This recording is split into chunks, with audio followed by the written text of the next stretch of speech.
Ya, pada akhirnya mah selagi jin itu berkewajiban atau sebagai mukallaf yang terbebani dengan menjalankan ibadah kepada Allah, ya sudah bisa kita duga ya pasti ada balasan dan imbalan, kan begitu. Kalau jahat ya dapat imbalan kejahatannya, kalau dia baik ya imbalan kebaikannya. Jadi ada konsekuensinya, karena wa ma khalaqtul jinna wal insa illa liya'budun. Hanya saja manusia dan jin ini tidak pada dimensi yang sama, dimensi yang berbeda. Alamnya di mana? Jin juga penduduk bumi ini, mereka sama tinggal di bumi ini bersama kita. Hanya jin itu dulunya karena dimensi berbeda, tidak terikat dengan fisik yang kasar ini, sehingga ya artinya jin itu bisa nembus ke sana, main ke mana, ke mega sana, ke langit sana, kan itu malang melintang dulu. Nah, tetapi ketika Nabi Muhammad itu ini informasi dari Al-Quran kan gitu. Setelah Nabi Muhammad turun, lalu mereka dibatasi, tidak boleh lagi menembus ke ruang angkasa sana untuk mencari berita. Udah nggak boleh. Itu kata cerita jinnya sendiri. Kunna naqudu minha maqa'ida lis-samai wa man yastami'il ana yajid lahu shihabar rasada. Kuna, kami dulu pernah naqudu minha, punya jondol-jondol, punya apa kalau yang buat sis kamling tuh, joglo, jondol lah, maqaida, dia tempat nangkring lah gitu di sana. Lisame untuk mencari berita. Tetapi waman yastami'il ana, tapi sekarang siapapun yang mencoba mencari berita mendengar sana, yajid lahu shihabar rasada, akan dilempar oleh, ditembaki oleh meteor itu. Itu ceritanya begitu. Jadi di mana mereka? Ya sekarang di sini bersama kita.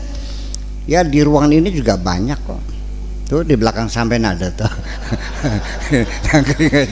Ya. Tapi kan kita tidak tabrakan karena frekuensi kita berbeda, gelombang kita berbeda. Ini Pak Haji Mustafa juga punya radio FM, SIS FM. Itu kan gelombangnya frekuensi modulasi, tidak akan berbenturan dengan shortwave, ya kan? Tidak akan berbenturan dengan gelombang ultra high frekuensi, tidak akan berbenturan dengan very high frekuensi. Dia berbenturan dengan gelombang elektromagnetik, masing-masing berbeda pada gelombang yang berbeda.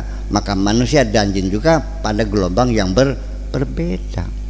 Lalu bagaimana tatanan jin? Sama seperti kita. Jadi ada yang baik, ada yang jahat, ada yang soleh, ada ya yang nakal juga ada. Anak-anak kita nakal juga sama kan, banyak. Mobil kita sering dibaratin pakai paku kan dari ujung ke ujung, coba bayangin, prepes, nggak tahu tuh tujuannya apa, asal senang-senang aja. Jin juga sama, kadang-kadang ada anak-anak yang badek-badek ngerjain, tahunya kamu kelojot-kelojot aja kan gitu. Itu senang main-main kamu kan, begitulah kira-kira. Jadi minna salihuna wa minna duna zalika. Kita tangkap, jadi kayaknya di bahasa jin itu kata-kata di masyarakat yang baiknya ya, itu jelek itu nggak ada, adanya cantik. Untuk mengatakan jelek itu disebutnya tidak cantik. Jadi yang adanya soleh dan tidak soleh, tapi tidak ada kalimat jahat di dalam komunitas jin yang baik itu, ya kan? Adanya pintar dan tidak pintar, tapi nggak ada bilang goblok tuh. Saya kira seperti itu. Itu kita lihat minna solihuna wa minna duna dzalika.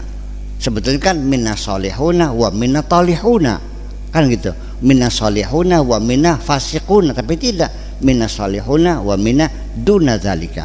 Jadi kita ada yang soleh, ada yang tidak soleh. Kemudian juga paham-paham aliran-aliran agama-agama pada mereka juga sama seperti kita. Wa kunna tara'iqa qidada. Tarekat kita juga bermacam-macam. Maksudnya tarekat bukan tarekat Naqsabandiyah, artinya agama mereka berbeda-beda. Makanya ada jin kafir, ada jin muslim, ada jin Yahudi, ada jin Nasrani, semacam itu. Ya, jadi dapat balasan enggak? Ya dapat mereka. Surganya di mana enggak tahu. Ya mungkin tidak akan sulit Allah menciptakan surga untuk jin kan? Betul enggak? Nah, nanti pada akhirnya sesungguhnya jin dan dirimu tidak beda. Kita semuanya ini makhluk gelombang semuanya ini. Hanya sementara gelombang kita ini dikerem dalam jasad, kan itu aja. Jadi gelombang kita, ruh kita ini adalah terpenjara oleh jasad kita ini. Disitulah salah satu beban itu karena kita dimasukkan ke dalam jasad ini. Begitu jasad kita hancur, ya kita sebagai makhluk rohani juga. Jasad mah hancur tapi roh kan tidak pernah hancur. Itu kira-kira mungkin.